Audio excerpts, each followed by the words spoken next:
A simple nurse and the Sheik billionaire hiding a locked room of grief. The desert outside seemed endless, an ocean of sand that burned under the sun by day and froze under the moon by night. And right in the middle of that emptiness stood a palace that looked like something out of a dream. All white stone, golden domes and glass shining in the light, fountains that never stopped running as if water was the most normal thing in the world. Guards at every entrance, cameras in every corner, servants walking fast and quiet with their eyes lowered so they would not attract attention. Inside that palace lived a man who owned almost everything money could buy, but no longer knew how to live. A man everyone called Sheikh Amir al-Saif. To the outside world, he was the mysterious billionaire, the kind of man that appeared on magazine covers, signed contracts that changed markets, and met with presidents and kings, a symbol of power, luxury, and control. Inside those walls, however, people whispered a different kind of name. Not out loud, not where he could hear, but behind doors and in kitchens and in servants' quarters late at night. They called him hard, impossible, unbearable, the boss you never wanted to anger, the man who could ruin a life with a single word. When the servants heard his steps in the corridor, they pulled back to the walls, straightened their backs, and lowered their gaze. "The sheikh is coming," they would murmur, in a language that mixed fear and respect. And the air itself seemed to grow colder when he passed, his face still, his dark eyes always tired and sharp, his clothes perfect, his scent expensive.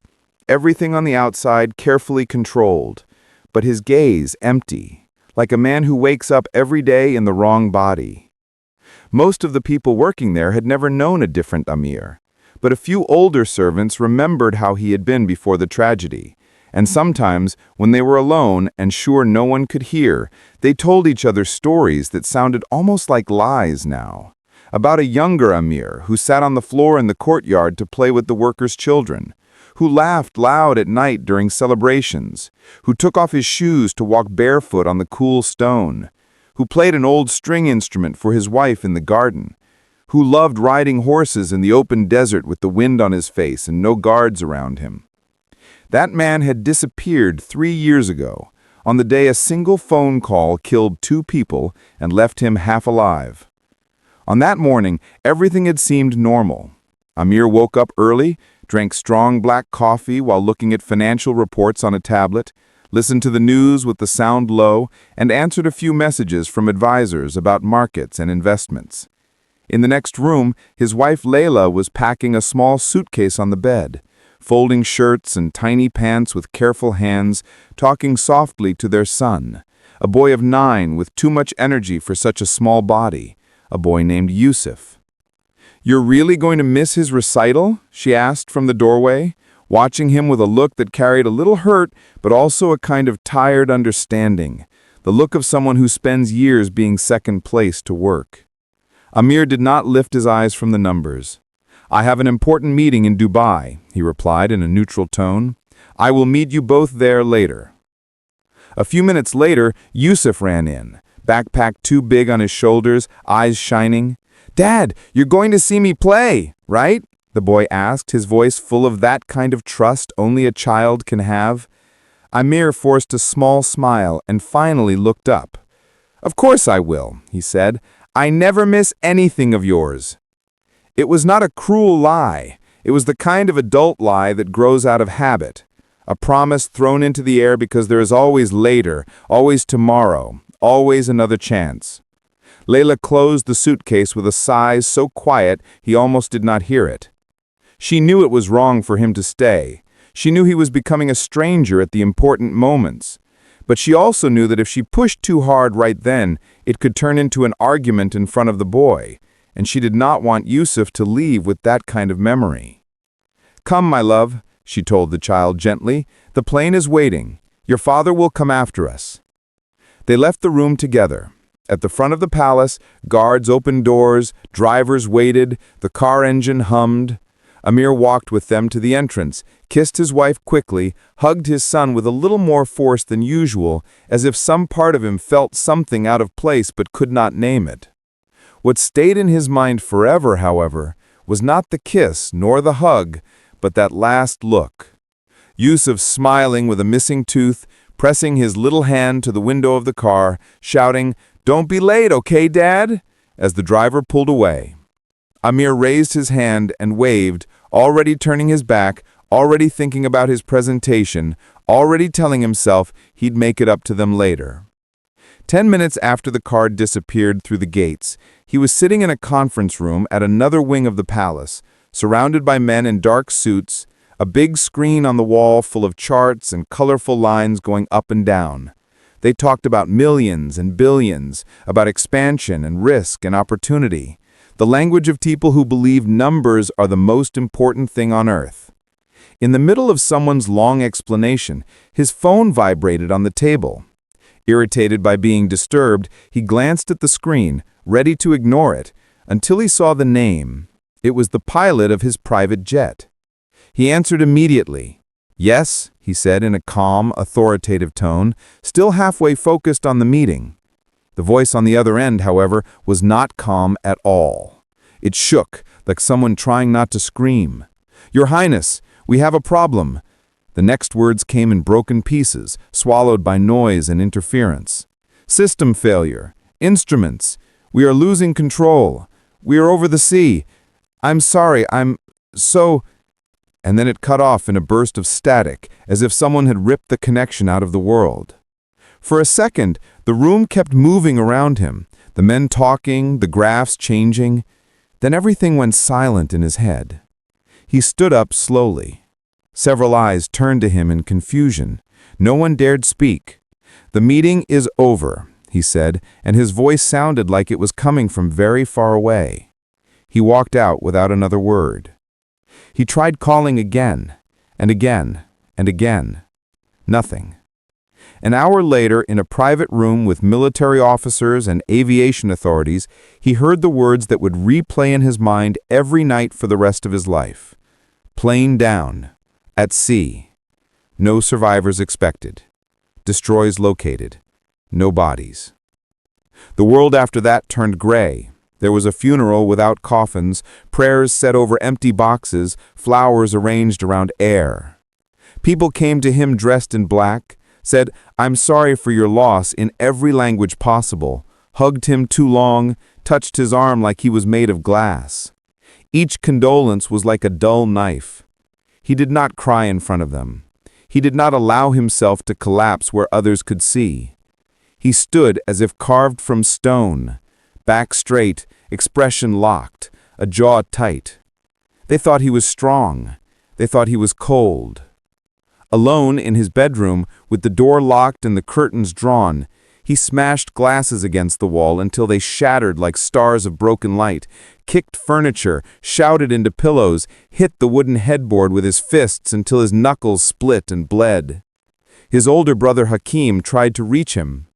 "Amir, you need help," he said more than once, voice soft but firm. "We have the best doctors in the world at our disposal. Psychologists, psychiatrists, trauma specialists. This is not grief poisoning you." Amir's answer was always the same, sharp and final. "I am not insane. I am a man who buried his wife and son without a body to hold. Do not talk to me of therapy. I just have to work." And so he worked. He built walls of schedules around his pain. He started waking before dawn, going to bed long before midnight, living on coffee and painkillers, choking down whatever food the servants insisted on bringing. He began controlling everything he could touch: the position of the flowers in the garden, the exact time meals were served, the way the guards patrolled the courtyard, the kind of soap in the bathrooms. If a vase was 2 centimeters out of place, there was shouting. If a report came with the wrong date, there were threats. If someone dropped a tray in the kitchen, they were dismissed the same day. The staff learned to move like ghosts, quick and silent, never questioning, never looking him in the eye. To most of them, there was no tragedy story, no dead wife, no lost son.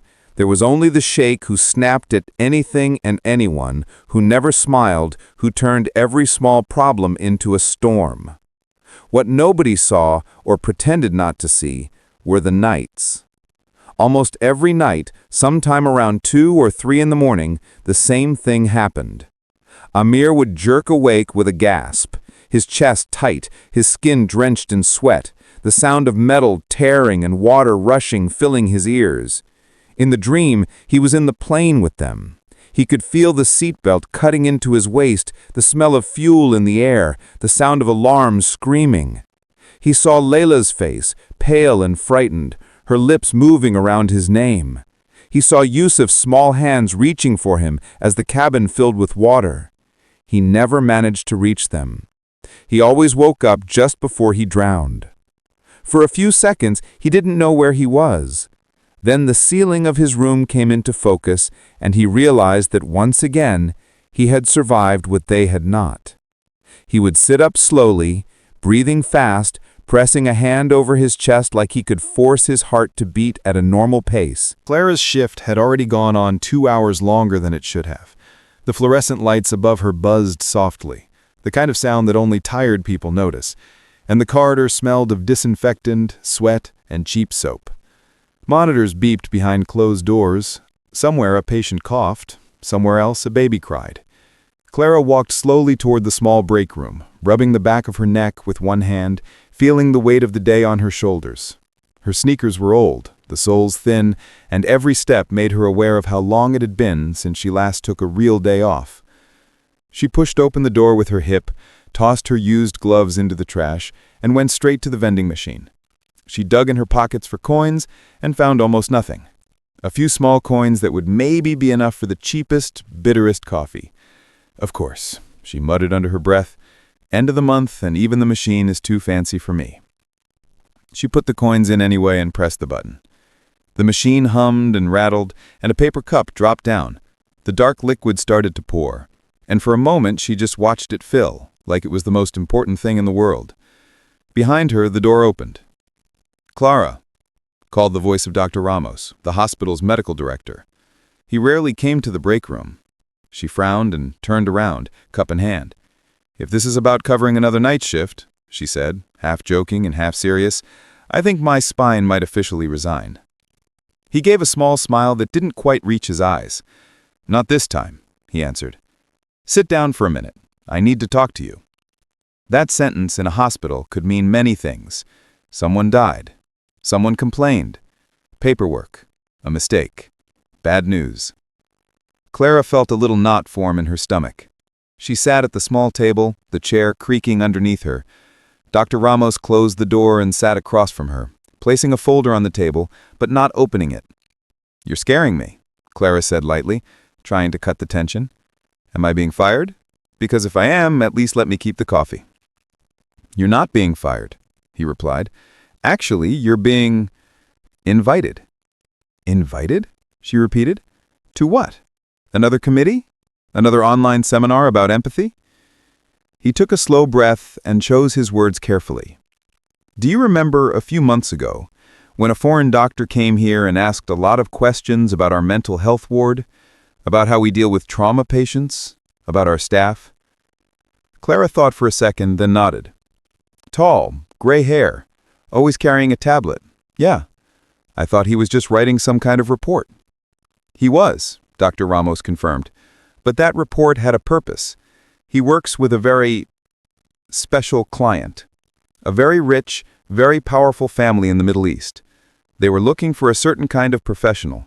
Someone who isn't afraid to deal with difficult patients, someone who has experience with grief, with anxiety, with people who push everyone away." Clara looked at him, not understanding why he was telling her this like it had anything to do with her. "And?" she asked. "And he chose you," Dr. Ramos said simply. The words hung in the air, heavy and strange. "Me?" she repeated, almost laughing. "Look, I don't know if you've noticed, but I'm just a nurse who can't even afford proper coffee. I shout at the vending machine. How does that scream special international project?" "You know very well you're not just a nurse," he replied gently. "You've been on the worst shifts for years. You sit with patients when everyone else is too busy. You held that old man's hand the night he died alone because his children didn't come.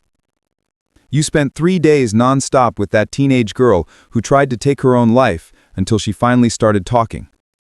The families write letters about you, Clara. I've seen them. The only one who really listened. The one who spoke to us like we were people, not problems. That's not common. Compliments always made her uncomfortable. She shifted in her seat and took a sip of the hot, terrible coffee just to have something to do with her hands. Okay, she said slowly, but what exactly is this project? Dr. Ramos opened the folder and slid a few printed pages toward her. Some details were blurred or blacked out for security, but a few things were clear. Location vaguely described as private residence in Gulf region, duration initially 6 months with possibility of extension, and salary numbers that made her eyes widen. It was more money in half a year than she made in 2 or 3 years at the hospital.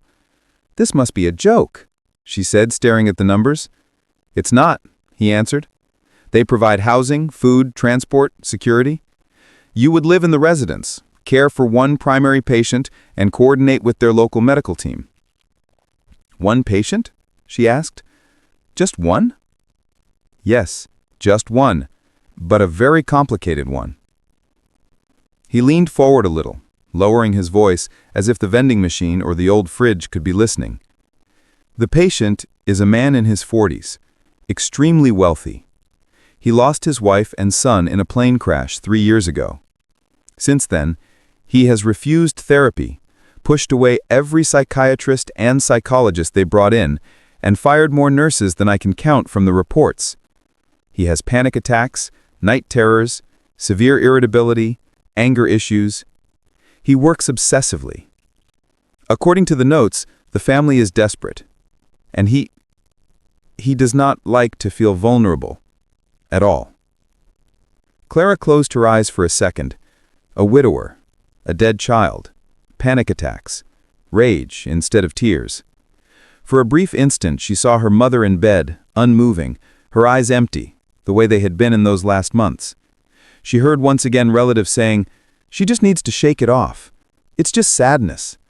You're a nurse. You know what to do." Like that made it any easier. Inside her, guilt lifted its head again like a familiar monster. Why me? She asked quietly, opening her eyes. Why not some super specialized trauma nurse from some rich private clinic? Because they already tried that, he answered. They brought in people with perfect resumes and perfect manners. It did not work. He doesn't need someone he can intimidate with money or titles. He needs someone stubborn enough to stay when he tries to push them away. Someone who looks him in the eye and says no when necessary, but also knows how to sit quietly in the dark when words are useless. Dr. Lewis showed them a video from our last conference where you talked about your experience with grief and how families feel neglected by the system. They saw your eyes. They chose you. Clara felt her throat tighten. That conference had cost her 3 nights of sleep, bringing back memories she had tried to bury. She had spoken about her mother, about how depression had eaten her from the inside, while everyone else called it weakness. She had cried on stage, in front of strangers, voice shaking, but she had also said things that needed to be said. And someone, somewhere in a palace in the desert, had watched. Why me? She asked quietly. Do I get a choice? Of course you do, Dr. Ramos said. This is not an order. If you say no, they will look for someone else. You can stay here, keep working, keep living as you live. But I would not be doing my job if I did not tell you what this could mean, professionally, financially, personally. Personally. The word tasted strange.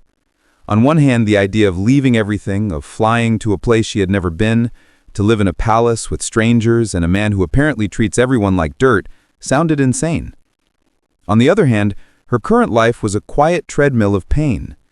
Days at the hospital watching people break, nights in her small apartment, looking at the empty chair where her mother used to sit, hearing again and again the last conversation they had. I'm tired, Fia. We'll get help. You say that, but you are always at work. And then the morning when her phone had rung and it was too late. Maybe, she thought, maybe removing herself from these walls could help her. Maybe stepping into someone else's darkness would force her to face her own. Or maybe she would drown in his. She realized Dr. Ramos was watching her with a kind of quiet affection. "You don't have to decide right now," he said. "But their representative called today. They said the patient had a serious episode. They want you there in less than 2 weeks if you accept." 2 weeks, she repeated, as if the words were foreign. 2 weeks to put her life in a suitcase. 2 weeks to find someone to water her plants, to pay off her small debts, to say goodbye to the nurses who had become her family. 2 weeks to decide if she had the courage to stand in front of a man like that and not be swallowed whole. She nodded slowly. "I'll think about it," she whispered. "Please do," he answered, standing up. "And whatever you decide, know this: you are good at what you do, better than you allow yourself to believe." When he left, she stayed in the break room alone, staring at the now cold coffee in her hand. The cup shook just a little. She set it down on the table and pressed the heels of her hands into her eyes until she saw stars. On her way home that night, the city felt different. The same buses, the same noise, the same neon lights over cheap stores, but everything seemed a little out of focus, like she was walking through a place she might soon leave for a long time. Her apartment was small but clean, on the 3rd floor of an old building with thin walls. The neighbor's TV could always be heard through the plaster. She dropped her bag on the floor, kicked off her shoes, and went straight to the bedroom. In the corner stood a chair with a knitted blanket draped over it, the blanket her mother had made during better days. Clara sat on the edge of her bed and looked at that chair for a long time, as if expecting to see a familiar shape sitting there, complaining about the cold or asking about her shift. The silence answered instead. "Mai?" she said softly. Clara followed Samira through the cool, shadowed hallways of the palace, the sudden change from the harsh heat outside to the soft air inside, making her skin prickle. The floors were polished stone that reflected the light from ornate lamps, the walls lined with art and photographs that she did not have time to study. Servants moved quietly along the sides of the corridors, their eyes dropping the moment they saw Samira and the stranger at her side. Clara felt their curious glances like a weight between her shoulder blades. She pulled her cardigan a little tighter around herself, as if that could make her less visible. Samira walked with the calm, steady pace of someone who belonged to this place, her steps sure, her chin lifted. "This way," she said softly, leading Clara into a smaller sitting room off the main hall. The room was elegant but less intimidating than the main spaces they had crossed, with soft chairs, a low table, and a large window overlooking an inner courtyard where a single tree stood in a square of sand and stones. The sound of a fountain reached them faintly. Samira gestured for Clara to sit. "You must be tired from your journey," she said. "We will take your things to your room. You will rest later. For now, I need to explain a few things before you meet my cousin." Clara sat on the edge of an armchair, her suitcase still next to her feet like a shield. Her body ached from the long flight and the change in time zones, but her mind was too alert to feel truly sleepy. She nodded. "I'm listening."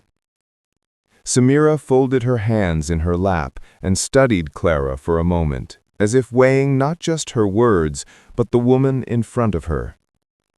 "First, you should understand the structure of this house," she began. "You are a guest, but you are also staff. That is a complicated position here. Some will see you as above them because you come from far away and work directly with Emir. Others will see you as beneath them because you are not blood, not family. You will have access to areas that most people here do not, but there will also be places that remain close to you.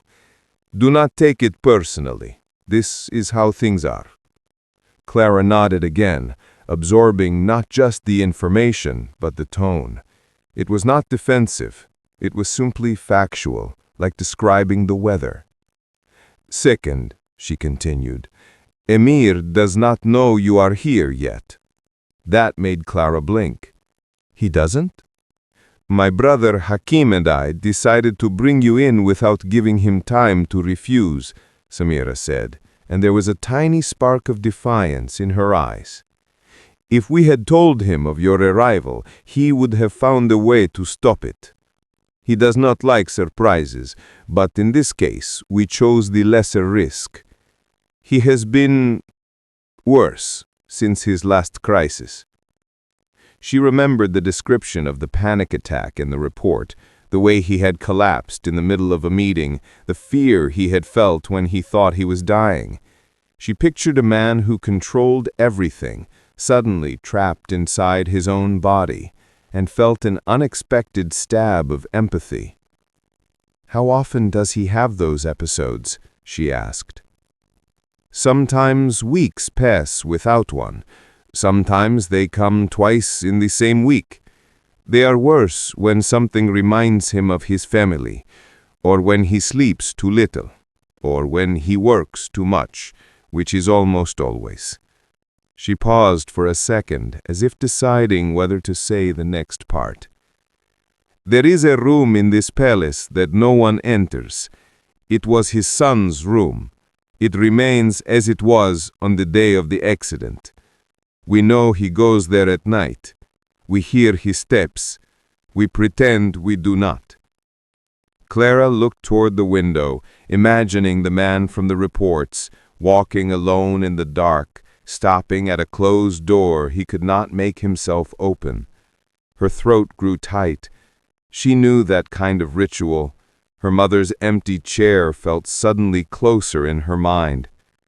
"What do you expect from me?" she asked quietly. Samira's answer came without hesitation. "We expect you to stay longer than anyone else has, to see beyond his anger, to understand that when he shouts, it is because he does not know how to ask for help. We also expect you not to let him destroy you in the process." There was no softness in that last sentence. It was a warning. "Has he ever been violent?" Clara asked, because she needed to know for herself, not just from written reports. "Not in the way you are thinking," Samira said. "He breaks objects, not people. He dismisses staff, shouts, throws things at walls, but he has never hit anyone. He was not raised that way. Still, words can leave bruises too." "Yes," Clara agreed, "they can." "He will test you," Samira went on. "From the first moment, he will try to see how far he can push you. If you cry in front of him, he will see it as weakness. If you are cold to him, he will see it as a challenge. You must be firm but kind. You must not take his cruelty personally, even when it feels very personal." Clara let out a slow breath. It sounded like trying to soothe a wild animal that had learned to bite before it could be hurt again. "What access will I have to him?" she asked. "You will live in a room in the private wing, near his quarters. You will have your own bathroom, your own small sitting area. There will be a button near his bed connected to a light in your room so that he can call you during the night if needed. You will attend his medical checkups, you will keep track of his medication, and," here she softened her voice, "you will try to be there when he wakes from his nightmares, if he allows it. And if he doesn't, then you will wait," she said simply. "You cannot force your way into his mind. You can only be there, again and again, until he believes you are not like the others who left." The weight of what was being asked settled fully on Clara's shoulders. It was not just about pills and blood pressure checks. It was about sitting in the dark with a man who hated the dark inside himself. She felt both fear and a strange sense of purpose, the same feeling she had when she entered a room with a patient everyone else had given up on. "When do I meet him?" she asked. Samira glanced at the clock on the wall. Soon. He has been in his study all morning. He avoids the main areas during the hottest hours. I will take you to your room, let you change if you wish, and then we will go together. It is better that I am with you the first time." They rose from their seats. A servant appeared at the doorway as if summoned by magic, ready to take Clara's suitcase. They walked again through corridors, this time turning into a narrower hallway with fewer doors and thicker carpets. The air smelled subtly different here, less of cleaning products and more of something warm and discreetly expensive. "This is the private wing," Samira explained. "Only family and selected staff are allowed here. And now, you." They stopped in front of a door with a simple brass handle. "This will be your room," she said. "You will have time later to settle in." The room inside was more than Clara had expected. A comfortable bed, a small sofa, a desk, a wardrobe, a large window with heavy curtains half drawn to keep out the harsh light. A tray with water, fruit, and a few local pastries sat on the table. For a second, Clara just stood there, looking, feeling both grateful and uncomfortable. She had never lived anywhere so polished. Her entire apartment back home could have fit inside this suite with space left over. "Thank you," she said. "I won't change. If I sit down on that bed, I might fall asleep and never wake up again." Samira's mouth curved in a small, understanding smile. "Very well. Then let us go before courage wears off." They left the room and walked a little farther down the corridor, stopping in front of another door, heavier, darker wood, with a discreet carved pattern along the edges. Samira turned to her. "This is his study," she said in a low voice. "He uses it as an office, reading room, hiding place. He will not expect us.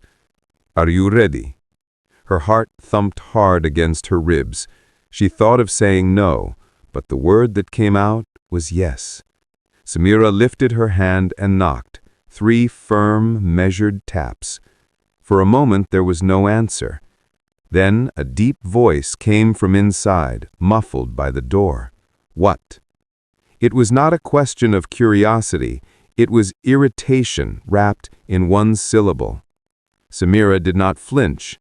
The night settled over the palace like a heavy blanket, muting sounds and turning the white walls silver under the moon. In the private wing, most doors were closed, most lights dimmed. Only a few soft glows under door frames showed where people were still awake. In her new room, Clara lay on top of the bed fully dressed, not trusting herself to get under the covers. If she did, she knew her exhausted body might drag her down into a sleep so deep she would miss whatever might happen. The clock on the small table beside her showed almost midnight. Her eyes burned, but her mind refused to slow down. She stared at the ceiling and replayed her meeting with Amir again and again, like watching a short film and trying to catch details missed the first time. The way his eyes had hardened the moment he saw her. The way he had turned his back when he thought the conversation was over. The way he had frozen just for a fraction of a second when she said she had come a long way. She recognized the pattern. A man used to control, desperately clinging to it in the only place he still could, his own refusal. "One night," she whispered into the dim room, rolling onto her side. "That's all you gave me. Let's see what you do with it." On the desk, she had laid out the few things she always carried on difficult cases. A small notebook, a pen, a worn paperback book she rarely actually read, and a photo of her mother in a simple frame. The photo faced the room, as if the absent woman could watch what happened here. Clara reached out and turned the frame toward the wall. For now, she needed to be fully here, not halfway between this palace and a small apartment an ocean away. Somewhere down the corridor, a floorboard creaked. Somewhere else, a door closed softly. The palace, even asleep, never truly rested. Clara stood up and walked barefoot to the window. The courtyard below was mostly dark, the tree a black silhouette against the pale stone. The fountain still whispered in the corner, a steady, soothing sound. She stayed like that for a while, watching the slow movement of shadows, listening to the foreign quiet. In another part of the wing, Amir sat at his desk with a lamp burning low. Papers lay in front of him, ignored. His laptop screen had gone dark. His eyes were fixed on a point far beyond the wall, unfocused. The meeting with the nurse, Clara, he forced himself to remember her name, had unsettled him more than he wanted to admit. He had expected someone fragile, someone who would wilt at the first sign of his temper. Or someone overly soft, full of rehearsed sympathy and careful, empty words. He had not expected someone who stood like a tree in the wind, bending just enough not to break, but not stepping back either. He hated that. He hated the way a tiny part of him had almost respected it. "She will be gone tomorrow," he told himself firmly. "It does not matter who she is." His eyes drifted to the corner of the room where, long ago, there had been a small shelf full of children's drawings that Yusuf had brought to show his father. He had ordered it removed after the accident because he could not stand to see it, then had regretted it immediately, then had refused to ask for it back. That was how it always went, an impulse to destroy, then a quiet, private pain when the thing was gone. The clock on his wall ticked past 1, then 2. He rubbed his temples, feeling the familiar heaviness behind his eyes that meant another night of partial, restless sleep was waiting. Finally, he stood up, turned off the lamp, and left the study. His feet knew the way by memory. Down the corridor, past the window with the carved wooden screen, around the corner where a small table held a vase of fresh flowers that he never really saw. The corridor towards the white door was darker than the others. Here the lights on the floor were few and far between, casting long, soft shadows. He walked slower as he approached, the same invisible hand tightening around his chest that always did when he came close to that room. The white door stood there, plain and closed, like the entrance to a piece of his soul he refused to open.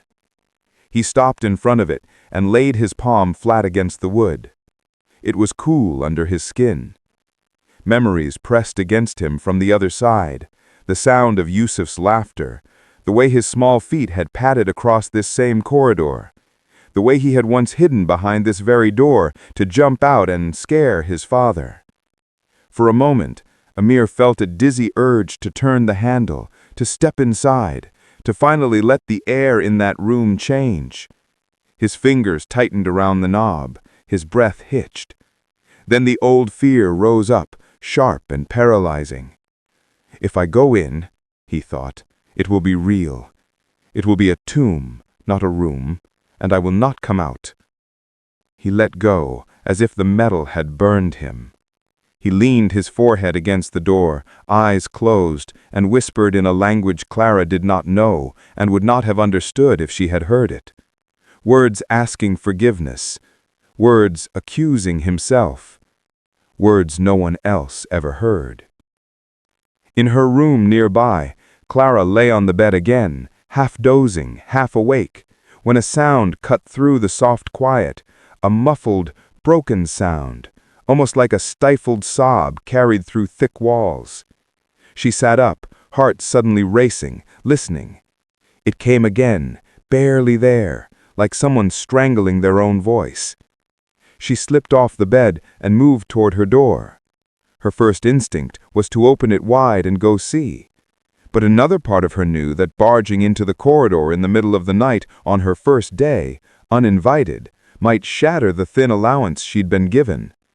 She pressed her ear to the door instead. Footsteps, slow, heavy, moving away. She hesitated, then quietly turned the doorknob just enough to open a narrow crack. The corridor beyond was dim. At the far end, she saw a tall figure in a white shirt walking back toward another room, shoulders slightly hunched, as if carrying a weight no one else could see. She did not need to be told who it was. She watched him disappear through a doorway and close it behind him with more force than necessary. For several moments, she stayed there, hand on the door, breath shallow. "You're not my patient," she murmured under her breath. "You're a storm." She closed the door softly again and leaned her back against it. Her mind went back to all the lectures she had heard about boundaries, about not following patients into their private spaces without consent, about not forcing therapy on someone who had not asked. But she also remembered nights sitting on cold floors in emergency rooms outside the rooms of people who said, "Don't come in," knowing that sometimes the act of being nearby, quietly, was the only thing that kept them from disappearing into themselves. She went back to the bed, but did not lie down. Instead, she sat with her knees drawn up, watching the small signal light on the wall that she had been told would glow if Amir pressed the button in his room. It stayed dark. Of course, she thought, you would rather stop breathing than call for help. At some point, despite her determination, sleep dragged her under in short, broken stretches. She dreamed of long corridors and doors that would not open, of water dripping through ceilings, of a boy's laugh she had never heard in real life. Morning arrived with a pale, sharp light cutting around the edges of the curtains. A knock on her door pulled her fully awake. She rubbed her eyes, stood, and opened it. Samira was standing there, already dressed for the day, composed as always. Behind her, a servant carried a tray with tea, bread, cheese, and fruit. "Good morning," Samira said.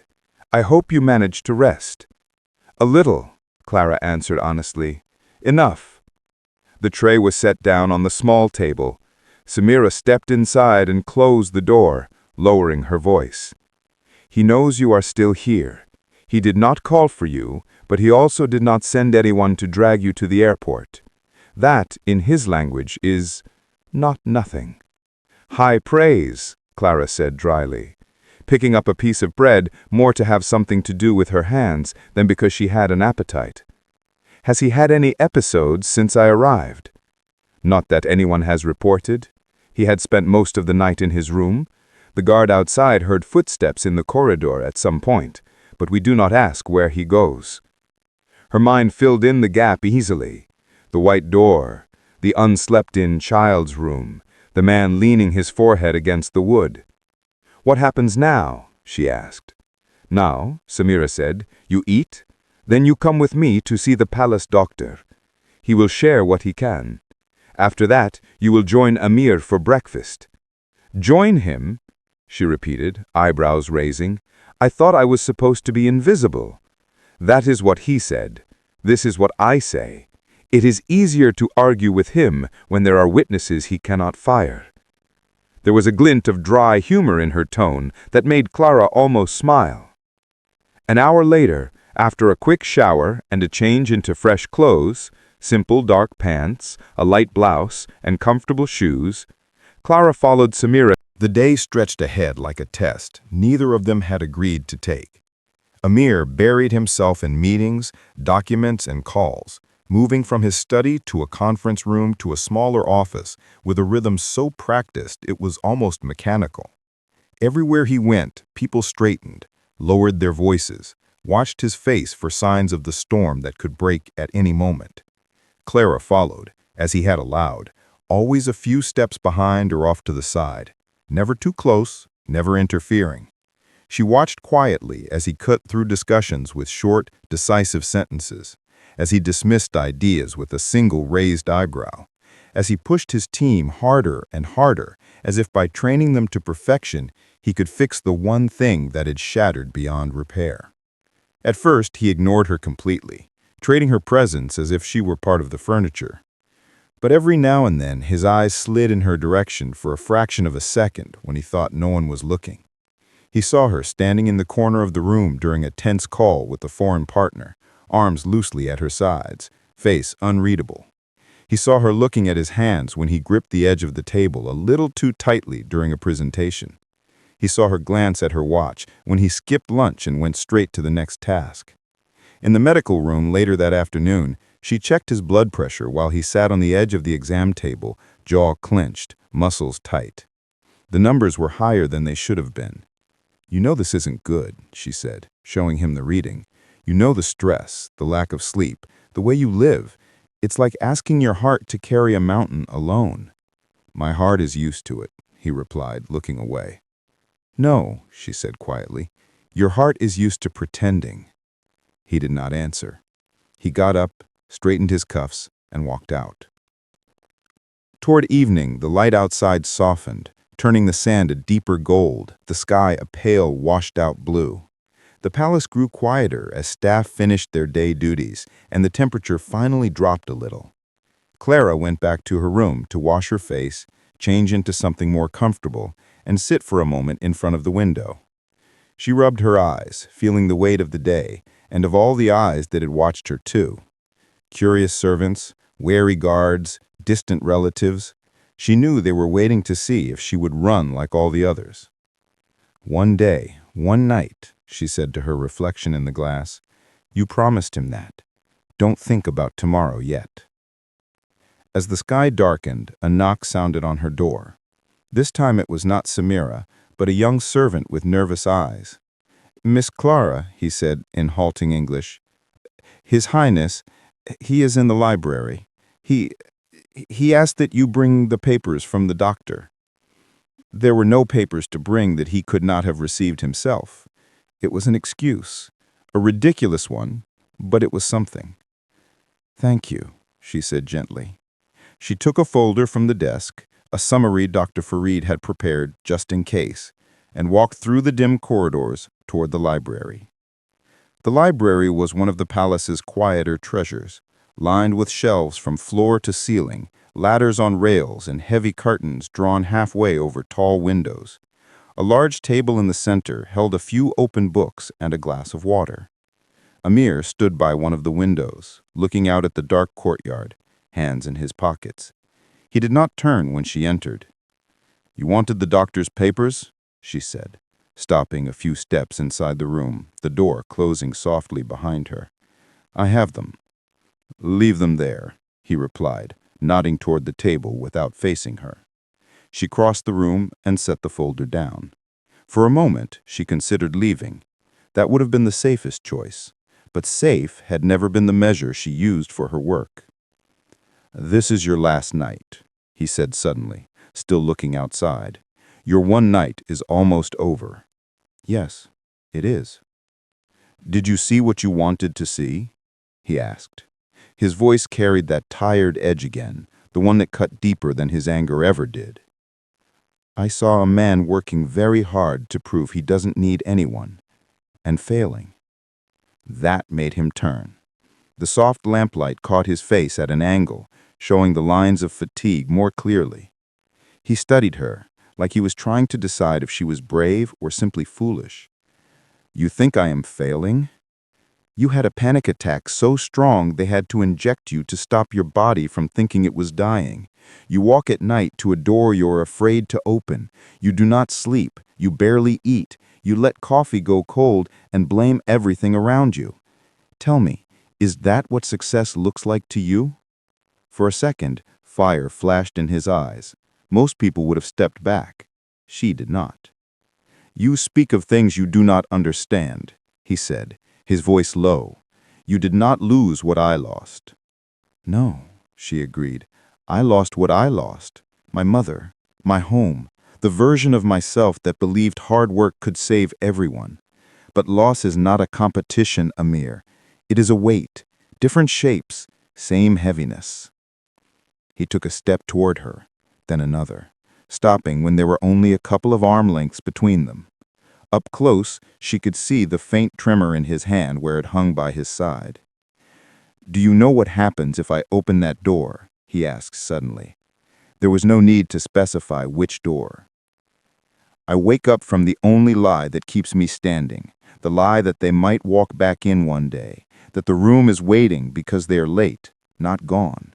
If I go in and see the dust on his toys, if I smell the air in there and know it has not held his laugh for 3 years, I will go mad.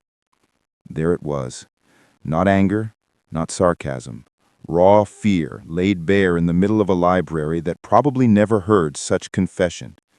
Clara's chest ached at the honesty in his voice. "You may break," she said softly, "but you are already breaking, piece by piece, in slow motion. That is worse. At least if something shatters clearly, you can see what you are picking up." He laughed then, quietly, with no joy at all. "You sound like those books," he said, gesturing vaguely at the shelves. "The ones who talk about healing and closure as if they were matters of willpower." "I hate those books," she answered. "Healing is not a decision. It's a process, a slow, ugly, unfair one. And closure is a word people who are uncomfortable with other people's pain invented." His eyes flickered with surprise. "So what then?" he asked. "You came all this way to tell me there is no miracle, that my pain is forever?" "I came all this way to tell you you don't have to carry it alone. That is the only thing I know for sure." Silence again. He looked away, then back at her. "Your one night is over," he said at last. "Tomorrow morning, a car will take you to the airport. You will go back to your life. You will tell yourself you tried. You will sleep better knowing you stepped into the lion's den and survived. My family will blame me for your departure. I will be left in peace." "Will you?" she asked, tilting her head. "Be left in peace?" He did not answer that. Instead, he moved past her toward the table, opened the folder she had brought, and flipped through a few pages without really seeing them. She watched his hands, long fingers tracing the edges of paper. Hands that had signed deals worth millions, that had held a child once, that now held nothing at all. "You are not the first to try," he said quietly. "You will not be the last." "Maybe," she said, "but I might be the first who doesn't wait for your permission to care." He looked up sharply. "What do you mean?" I took a breath. This was the line, the one that she had been walking since she got here, the one between respecting his autonomy and letting him destroy himself completely. "I mean that even if you send me away, I will not erase what I saw here. I will carry the image of you at that door in my mind. I will remember the man who admitted he is afraid of his own sadness, and some part of you will know that somewhere in the world there is at least one person who sees you as more than a title on a door. Whether I am in this palace or not, that cannot be undone." The muscles in his jaw worked. "You are presumptuous. You make my grief about you." "No," I answered. "I make it about us, the time we live in, the way people like you are told to be strong until they break, and the way people like me are told to patch everyone else up while we bleed quietly. Your story is not happening in a vacuum, Amir. It is part of something bigger." He went very still at that, as if her words had touched a nerve he did not know was exposed. A long time passed in which neither of them moved. Outside, the wind picked up, making a branch of the courtyard tree brush softly against the window. Finally, he spoke again, and his voice was different, lower, less certain. "You will leave tomorrow," he repeated, but it sounded less like an order than a question he was asking himself. "If you want that, yes." "And if I do not?" he asked, almost in spite of himself. The admission hung there between them, fragile and shocking. She stepped a little closer, not enough to threaten his space, just enough to make sure she had heard him. "Then you tell me to stay. Not your cousin, not your brother. You. You say the words. No contracts, no conditions. Just that." His throat moved as he swallowed. His eyes flicked away, toward the shelves, toward the door, toward the invisible west corridor beyond the walls. He looked like a man standing at the edge of a cliff, staring down a drop he could not measure. "I do not know how to need someone